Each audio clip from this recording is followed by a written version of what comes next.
Sorry বল। তোর জবান খুরাস তুই। তুই ব্যাটাগিরি দেখাস তুই। শালা দর্শক। তোর গলায় পড়া দিলে কিছু হইব না। তুই আমারে দাই দাস। গলায় পড়া দিলে কিছু হইব না। বুঝছিস? তোর গলায় পড়া দিলে কিছু হইব না। খোদার কসম আমি এখান থেকে খুন কইরা এখনই ফাঁসির জেলের মধ্যে ঢুকে যেতাম। তুই আমার বাসায় এই নোংরামি করতে আমার ছোট বোন নিয়ে যেতে গেছিলি শালা শুয়োর। রেপ করেন না, প্রোটেকশন লাগায় মাস্টারবেট করছিলেন। আমি কি বোকাচোদা নাকি আমার কপালে বোকাচোদা লেখা আছে? আর্মি কেন থানায়? আর্মিকে থানা থেকে বের করো। আচ্ছা সবাই আছে এখানে। কেরা হবে?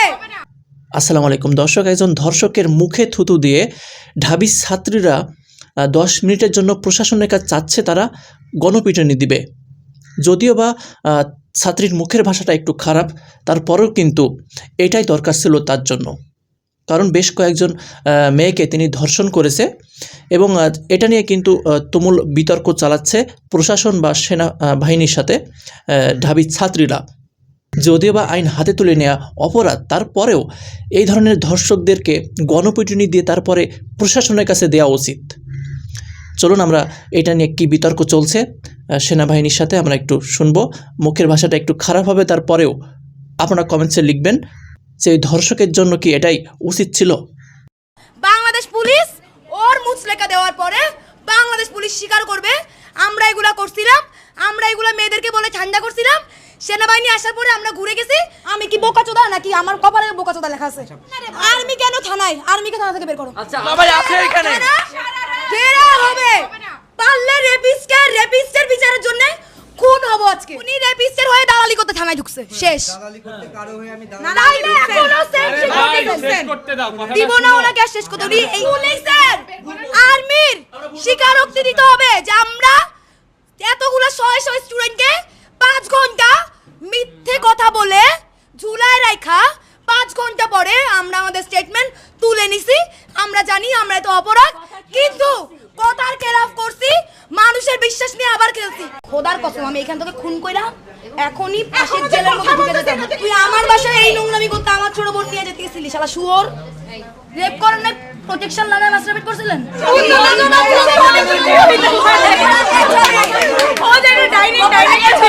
গোপনাঙ্গের ছবি, গোপনাঙ্গের ছবি, যেটা ছবি মানে কি ঘুমিয়ে এই চোখ তুলে কার দিকে তাকাচ্ছিস তুই? রেপ করেন না, কি করছেন? এই চুপ। তাহলে কি করব?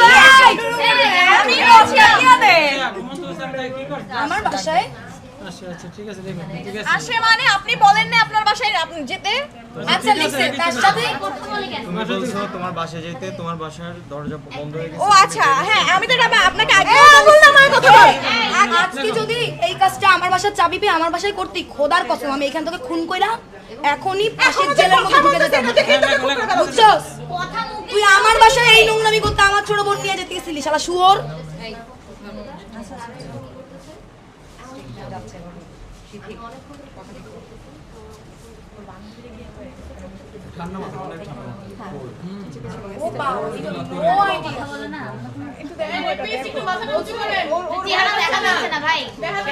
যার ফোন চেহারা দেখা লাগবে আমাকে দাও। এই যে সেটা কো দাও।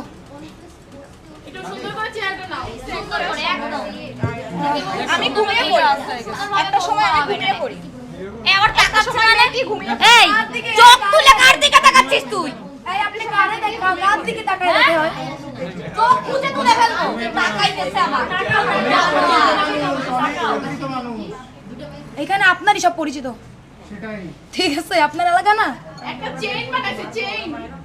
ঘুমন্ত অবস্থায় মেয়েকে আমি রেপ করি। Direct rape. কারণ আপনি আমার সাথে কি করছেন? রেপ না রেপ করেন নাই তো? দাঁড়া, রেপ করেন নাই কি করছেন? এই চুপ। রেপ করেন নাই কি করছেন? আপনি ওনাকে দাঁড়াও। এখানে আমাদের মানে ঘুমন্ত অবস্থায় ওরে কি তাহলে গ্যাং নিয়ে গেছিলেন ওর রুমে? তাহলে আমাদের আপনার মতে কনসেপ্ট দিছিল। হ্যাঁ, রেপ করেন নাই, প্রোটেকশন লাগায় মাস্টারবেট করছিলেন।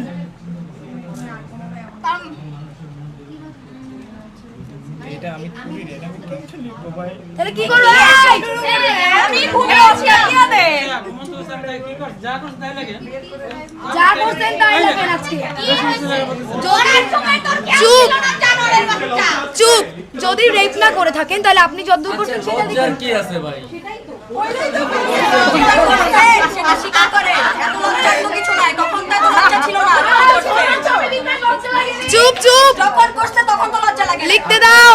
লজ্জা থাকলে কি আর রেডি করে? এই অর্পিতা এখান থেকে ধর, এখান থেকে প্লিজ ভালো বুঝেছে ধর।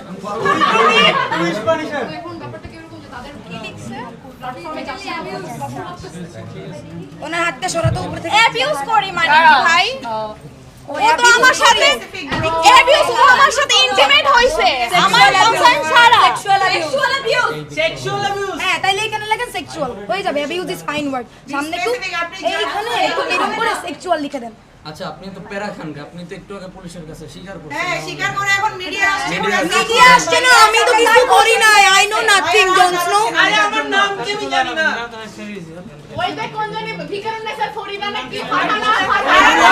ভুলে গেছিল লিখতে।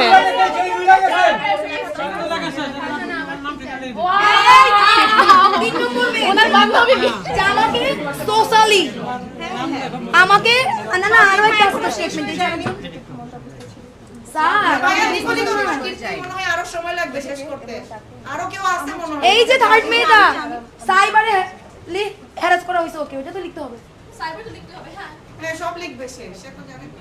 লিখেন আমি উত্তেজনামূলক ছবি পাঠাইয়া মায়াকে উত্তেজিত করার চেষ্টা করছি সাইবারে। আপু এটা কি আমার টাকা আর ডিটেইলসে লেখার দরকার আছে? কনফেস অলরেডি করে ফেলছে। সেক্সুয়ালি অ্যাবিউজ লিখছে না? সে তো রেপ লিখে নাই, যেটা সে করছে। সে তো শুধু অ্যাবিউজ লিখতে গেছিল ফার্স্টে। না, যেটাতে রেপ হইছে ওটাতে রেপ লেখা হবে। যেটাতে রেপ হইছে সেটা রেপ লিখতে হবে। 3 নম্বর কনসেন্টের বাইরে, সে কনসেন্টের বাইরে সেক্সুয়ালি ইন্টারকোর্স করছে। তো প্রিয় দর্শক, আপনারা সম্পূর্ণ তর্ক বিতর্ক শুনতে পারলেন যে সেনাবাহিনীর সাথে ঢাবি ছাত্রীরা কী দাবি জানাচ্ছে। তার একটিমাত্র কারণ হচ্ছে 10 মিনিটের জন্য ওই ধর্ষককে 10 জন মিলে পেটাতে চাই। আর যেহেতু আইন হাতে তুলে দিবে না, সে কারণে কিন্তু সেনাবাহিনীরা সেখানে তর্ক বিতর্ক করছে ঢাবি ছাত্রীদের সঙ্গে। তো একজন ধর্ষককে কী শাস্তি দেওয়া উচিত? যদিও বা তাকে গ্রেপ্তার করা হবে, জিজ্ঞাসাবাদ করা হবে, এরপর কিন্তু তাকে ছেড়ে দেওয়া হবে।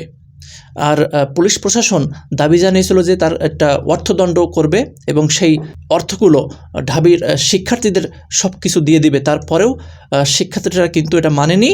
তারা চায় 10 মিনিটের জন্য তাকে 10 জনে মিলে পিটাবে।